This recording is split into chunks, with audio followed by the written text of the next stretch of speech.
ముఖ్యంగా గత 9 నెలల క్రితం జరిగిన ఎన్నికల్లో కాంగ్రెస్ పార్టీ 6 గ్యారంటీలతో తల్లిబుల్లి కబుర్లు చెప్పి అధికారంలోకి వచ్చిన విషయం మనం గమనిస్తాను.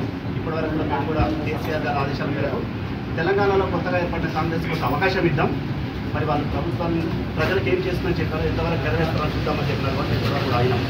మరి మీరు ఇచ్చిన గ్యారంటీలను ఖచ్చితంగా కూడా అమలయ్యే విషయంగా మేము పోరాటం చేస్తాం.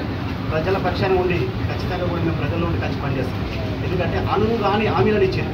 ముఖ్యంగా మనం చూసినాం, ప్రతి మహిళకు 2,500 ఇస్తున్నారు, కళ్యాణ లక్ష్మితో పాటు బంగారం ఇస్తున్నారు, ప్రతి అక్క చెల్లెలకు స్కూటీలు ఇస్తామని చెప్పింది.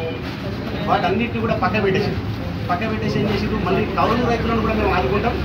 ఓన్లీ బీఆర్ఎస్ ప్రభుత్వం భూమి ఉన్న వాళ్ళకి మాత్రమే రైతు బంధు ఇచ్చింది. మేము భూమి లేకున్నా ప్రతి వ్యవసాయం చేసే రైతులు కూడా ఆదుకొని ఖచ్చితంగా కూడా తెలంగాణలో వరి ఉత్పత్తులు చేస్తామని చెప్పి అనేక రకమైన హామీలు ఇచ్చి రేవంత్ రెడ్డి గారు నోటికి వచ్చిన రకంగా నోటికి ఏది వస్తే అదే చెప్పి ప్రజలను తెలంగాణ ప్రజలను మభ్యపెట్టి ఏమైందంటే సారు మంచిగా చేస్తుడు కానీ సారు కంటే రేవంత్ రెడ్డి చాలా గొప్పగా చెప్తాడు, చాలా మంచిగా చేస్తాడేమో అని అపోహలతోటి అందరూ కాంగ్రెస్ పార్టీకి అవకాశం ఇచ్చింది.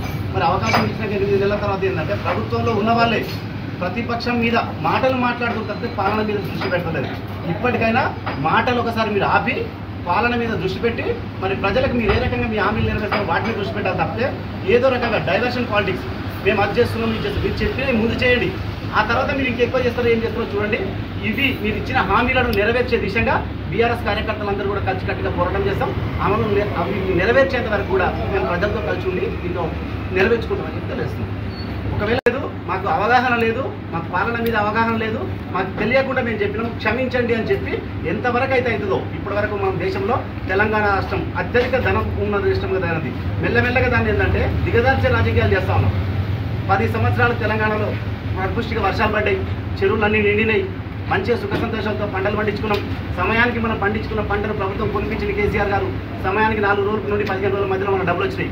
కానీ ఇప్పుడు వచ్చిన 8 నెలలనే కాంగ్రెస్ వచ్చింది, కరువు వచ్చింది, కష్టకాలం వచ్చింది. ప్రతి ఒక్కరి దగ్గర కూడా పైసలు లేకుండా అయిపోయినాయి తెలంగాణ ప్రజలలో, గ్రామీణ ప్రాంతాల్లో. ఒక్కసారి దాని మీద దృష్టి పెట్టి మీ ఇంటెలిజెన్స్ తోటి తెలుసుకొని మీరు ఇప్పటికైనా సరే పరిపాలన మీద దృష్టి పెట్టండి. ప్రజలను ఆదుకునే రకంగా ఉండాలి తప్పితే కేటీఆర్ని ఏదో అన్నాము, కేసీఆర్ మీద గలీజ్ మాటలు మాట్లాడినాము. మీరు ఒక ముఖ్యమంత్రి హోదాలో ఉన్నారు రేవంత్ రెడ్డి గారు, మీరు తెలంగాణ ముఖ్యమంత్రి. ఒకవేళ మీరు మాట్లాడే భాష తేడా వస్తే తెలంగాణ పరువు పోతుంది. కాబట్టి తెలంగాణ ప్రజలను దృష్టి పెట్టుకొని తెలంగాణ భవిష్యత్తును దృష్టి పెట్టుకొని, ఎందుకంటే మీరు మాట్లాడే దాన్ని బట్టే ఇక్కడికి ఇండస్ట్రీస్ కానీ మనకు పెట్టుబడులు కానీ వస్తాయి. మీరు నోటికి వచ్చినట్టు కదా మీరు ఎక్కడెక్కడి భాషను అడాప్ట్ చేసుకుని తెలంగాణ భాష కూడా కాకుండా మీ ఇష్టం వచ్చినట్టు మాట్లాడితే మాత్రం ఇది పద్ధతి కాదు. ఖచ్చితంగా కూడా మన ప్రాంతం బాగుండాలి. మీకు భగవంతుడు అవకాశం ఇచ్చిండు, తెలంగాణను పరిపాలించే అవకాశం మీకు దక్కించి 20 వయసులో మీరు కూడా ముఖ్యమంత్రి అయ్యారు. కాబట్టి తెలుసుకోండి, ప్రతి ఒక్కరికి కూడా ఏం తెలియదు. కాబట్టి మీరు కూడా మీ చుట్టుపక్కలతో తెలుసుకొని మీకున్న అనుభవాలతో తెలుసుకొని పాలించండి తప్పితే ఏదో నోటికి వచ్చినట్టు మాట్లాడడం పద్ధతి కాదు. ఇప్పటికైనా పరిపాలన మీద దృష్టి పెట్టాలని తెలియజేస్తాం. కేటీఆర్ని ఏదో అన్నాము, కేసీఆర్ మీద గలీజ్ మాటలు మాట్లాడినాము. మీరు ఒక ముఖ్యమంత్రి హోదాలో ఉన్నారు రేవంత్ రెడ్డి గారు, మీరు తెలంగాణ ముఖ్యమంత్రి. ఒకవేళ మీరు మాట్లాడే భాష తేడా వస్తే తెలంగాణ పరువు పోతుంది. కాబట్టి తెలంగాణ ప్రజలను దృష్టి పెట్టుకొని తెలంగాణ భవిష్యత్తును దృష్టి పెట్టుకొని, ఎందుకంటే మీరు మాట్లాడే దాన్ని బట్టే ఇక్కడికి ఇండస్ట్రీస్ కానీ మనకు పెట్టుబడులు కానీ వస్తాయి. మీరు నోటికి వచ్చినట్టు కదా మీరు ఎక్కడెక్కడి భాషను అడాప్ట్ చేసుకుని తెలంగాణ భాష కూడా కాకుండా మీ ఇష్టం వచ్చినట్టు మాట్లాడితే మాత్రం ఇది పద్ధతి కాదు.